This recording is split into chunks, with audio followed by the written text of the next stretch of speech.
You know, this guy could have been a major NHL superstar, but a series of events turned him against the NHL and had to do with Rogie Vachon. So today we're going to talk about the multi-talented and a player that should have stayed in the NHL longer. He was only in for a decade, but what a talent, Dale McCourt. Now played the NHL with the Red Wings, Sabres, and Maple Leafs between 77 to 84.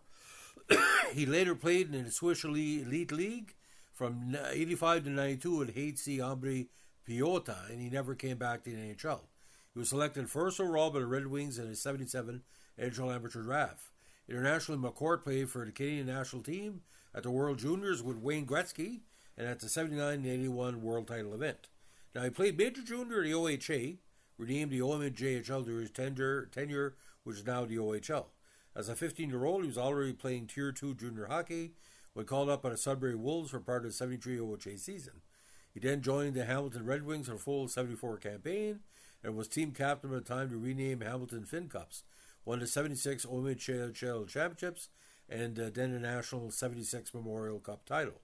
Now in 77, McCourt led the relocated St. Catharines Finn Cups as the team won the OHL regular season title. That season, McCourt was awarded the Red Tilson Trophy as the league's most outstanding player and was voted the nationwide CHL Player of the Year. He was also awarded the William Hanley Trophy as the OMJHL's most sportsmanlike player in both 76 and 77. Now, in its 77 World Juniors, McCourt scored 18 points, a Canadian record short with Braden Shen, and one more than Eric Lindros and teammate on that squad, Wayne Gretzky. Now, McCourt was drafted first overall by the Detroit Red Wings in the 77 NHL Amateur Draft. He made an impression on the Red Wings with his two-way style after being the first NHL amateur pick in 77. He successfully scored 33 goals in his first year with the squad. Now, he led the Red Wings in scoring during the 78 campaign, finishing second to Calder Memorial Trophy winner Mike Bossy for rookie scoring in the NHL that year. Now, here it gets kind of freaky. The Red Wings are looking to improve their goaltending, and the free agent system was quite interesting at that time, because if a restricted free agent was signed, the team in question would lose a player. Now, before the 79 campaign, Red Wings GM Ted Lindsay signed goalie Rogie Vachon, then of the LA Kings and Team Canada 76, was a restricted free agent at that time.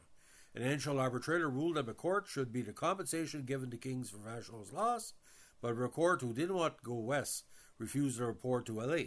Ultimately led to McCourt suing the NHL, the NHLPA, the Red Wings, and the Kings to prevent being sent to LA Kings as part of any compensation package.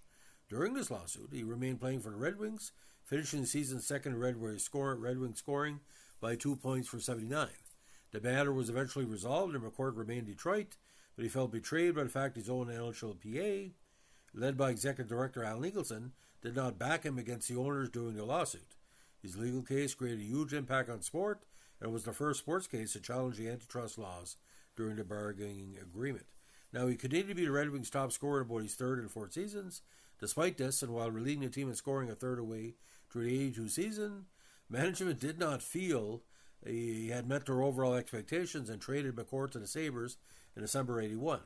Now, McCourt produced a point-a-game pace through his time with the Red Wings, but the team failed to make the playoffs for 3 of his 4 years. He played with Buffalo before being claimed on waivers by the Leafs of October 83, finishing his NHL career at the end of the 84 campaign with 478 points in 532 games played. Now, he then took the ice for 8 seasons for HC Ambri Piotta, and he retired his number 15 number at the conclusion of his career. Now, he's not the only hockey champ in his family. McCourt's brother Dan was an NHL linesman during the 80s and early 90s. McCourt's uncle is Hockey Hall of Fame member George Armstrong. Armstrong also won the Red Tilson Trophy, the OHA's most outstanding player, in both 1948 and 1950, the same award McCourt received in 77. Armstrong was also the coach of the Toronto Marlies when he won national memorial titles in 73 and 75, the same title that McCourt won as a player with the Finn Cups in 76. Now, he broke in with the Welland Sabres of the SOJHL with 63 points in 34 games in 73. Also played with the Sudbury Wolves that year with 17 points in 26 games. In 74 with Hamilton, 58 points in 69 contests. 75 with Hamilton, 126 points in 69 games, 52 goals. 55 goals in 76, including 4 assists in the Memorial Cup. 77 with St. Catharines Finn Cups. This was another junior year for him. 73, 74, 75, 76, 77, 78. He was over underage junior with Welland. He had 60 goals and 139 points and 20 points in the playoffs. So with Detroit over those 4 seasons, 33, 28, 30, 30 goals, 72, 71, 81, 86 points. Combined season with Detroit and Buffalo in 82, 33 goals and 69 points. Buffalo in 83, 20 goals. And with the Maple Leafs in 84, 19 goals and 24 assists for 43 points. But HC Ambri Piotto, 178 goals and 300 points in 208 games. And NHL totals, 194, 284, 478. Very gentlemanly player, only 128 minutes in penalties, 124 minutes in penalties, and 16 points in the postseason.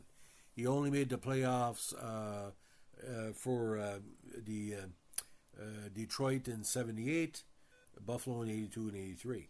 And of course, in the World Championships, at the World Juniors, 18 points in 7 games, 77. World Championships, 1 assist in 7 contests in 79, 81, 1 goal in 4 games. And he also won the Director Award Best Forward at the 77 World Junior Ice Hockey Championships. So, ladies and gentlemen, what a career in hockey. Now, Dale McCourt was wasted in Detroit, and I really think they should have traded when he got more value, but it didn't work out that way. Now, he was also drafted in the WHA. I think it was the Birmingham Bulls that wanted him. And we're just going to give you a little recap for the Dale McCourt trades. He was traded with Mike Foligno and Brett R. Peterson to Buffalo for Danny Gare, Jim Johnfeld, and Derek R. Smith. Now, the Detroit Red Wings got the rights for Dale McCourt, and the rights to restricted free agent Rogie Vachon in a deal. And Detroit sent back Andre Saint-Laurent, a number 1 draft pick in 1980, and a first-round draft pick, Doug Smith, in 81. So they got Larry Murphy out of it, so it helped LA in the long run. But it was a weird time.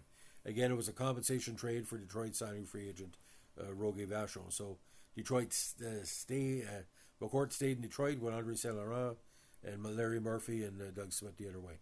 So, ladies and gentlemen, the very interesting career of Dale McCourt, a very, very strong player on both sides of the ice.